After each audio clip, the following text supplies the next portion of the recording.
Let's look at a simple problem. We have a class student with the field's name and the Hogwarts house. And we have an array list of students, Hogwarts students, and with 20 students of Hogwarts school. And print this. Let's run this program. And we can see the results of this overridden method. Name, dash, and Hogwarts house. Gryffindor, Ravenclaw, Slytherin, and etc. Okay. The task is as follows. We need to count the number of Gryffindor students. Students with Hogwarts house is Gryffindor. For this, we write the next algorithm.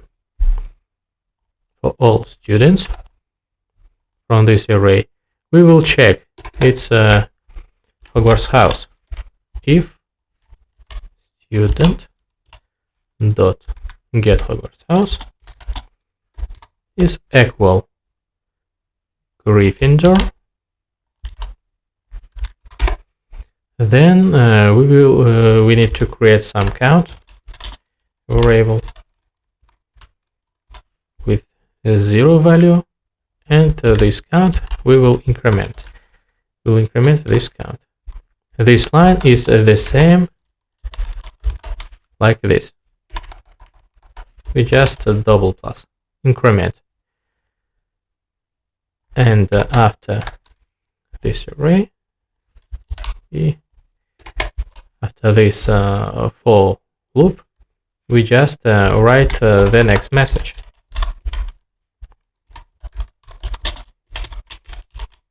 The number of Gryffindor students is, enter this variable count, this counter variable. Run our program, and we can see that the number of Gryffindor students is 10. In this array has 10 students from Gryffindor. So streams are designed to solve such tasks. This without stream, and this decision with the stream. Firstly, we need to create a stream. The result of terminal operation will be int type count variable, and we can create stream from this array, this array list. With invoke method stream and parallel stream with the concurrency stream. You must know that there are 3 steps to work with streams.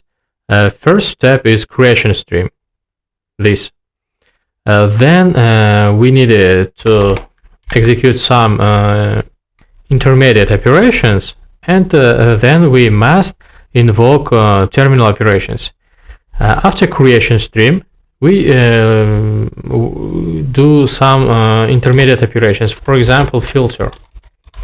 We have a list of elements, and we need to get count of Gryffindor. So we will filter these elements by Hogwarts house.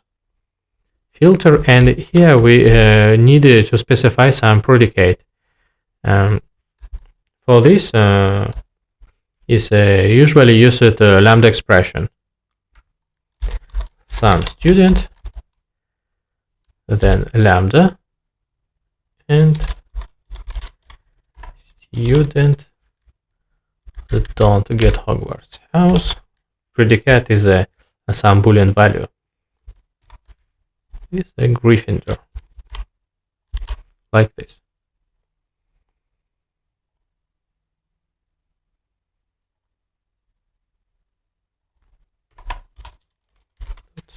Equals.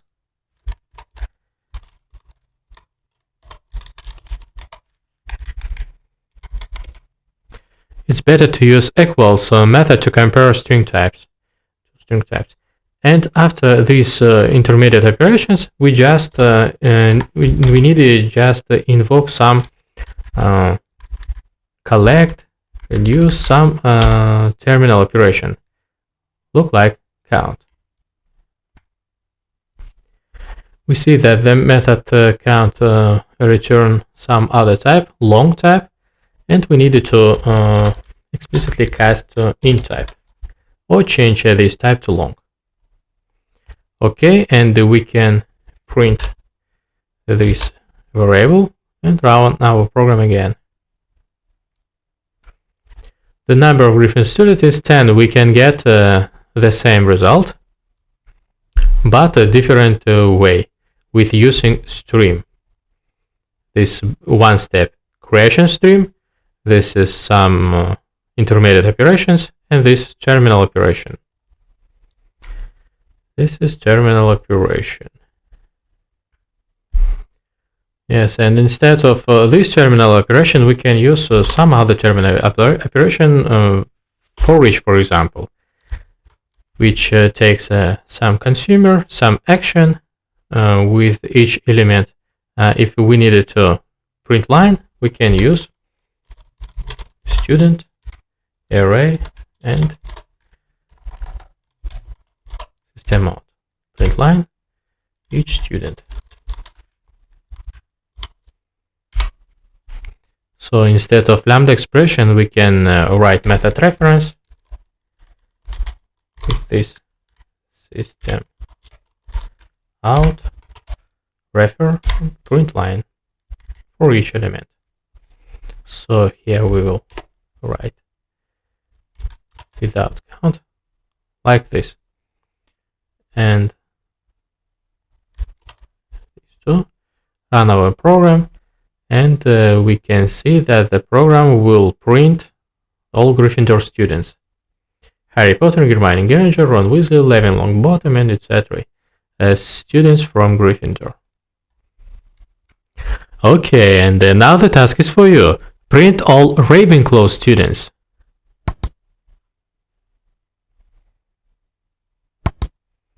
The possible solution. So we can have the array, and we can create a stream and filter for each student equal Ravenclaw instead of Gryffindor. And for each system out print line, run our program, and we can see all students from Ravenclaw: Luna Lovegood, Cho Chang, Padma Patil.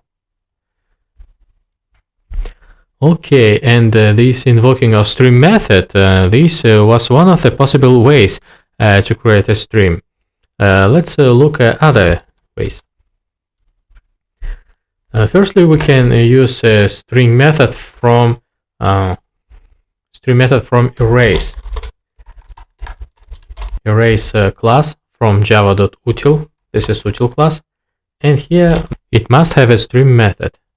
Yes, and here we just specify our array. We have this array Hogwarts students,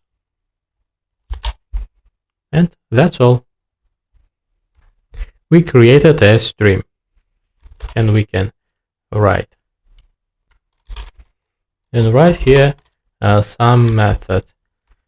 Here let's look at parameter. We can see that this method takes parameter array. So let's cast to array. Array. Let's try to array. Yes, to array. Okay, and then we can write some these methods. Filter. In filter, we specify this lambda expression, this predicate, in new, and count. Let's switch places. Firstly, Ravenclaw equals student get words. The program doesn't understand that this is an instance of a student's object method. Okay. So let's explicitly cast each element into the type student. For this, we just invoke method map. Map and some instructions for each element. Student. We will cast it to student class. Student.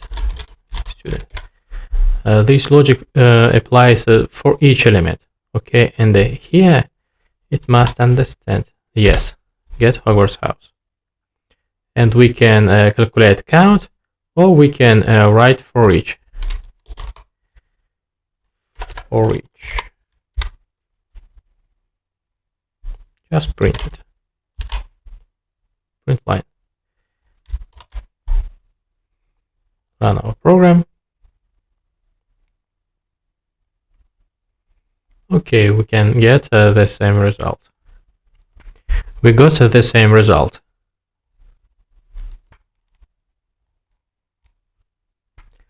Also, we can use the factory method of. We will create a stream. Let's go with numbers. Integer numbers. Okay. Nums stream. And we just write Stream.of and list some numbers: 4, 8, 15, 16, 23, and 42.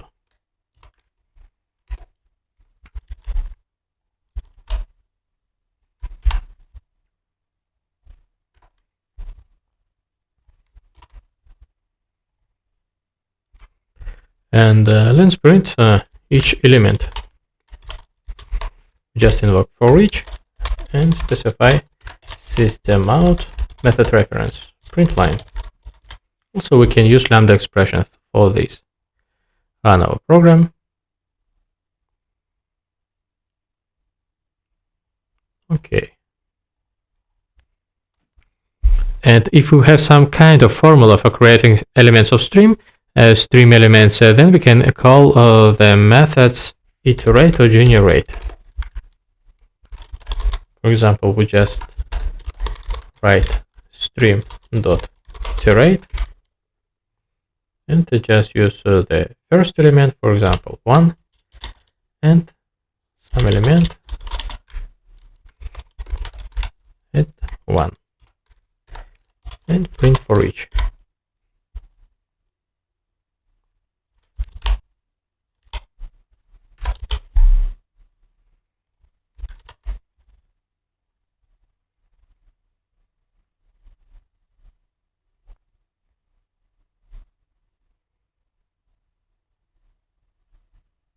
Okay, we can see that each element is a previous element plus 1.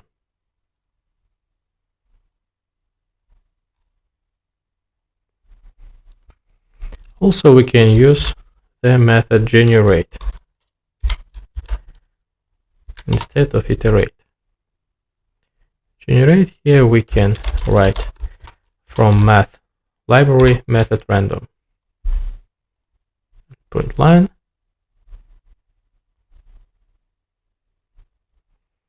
This is a random double numbers.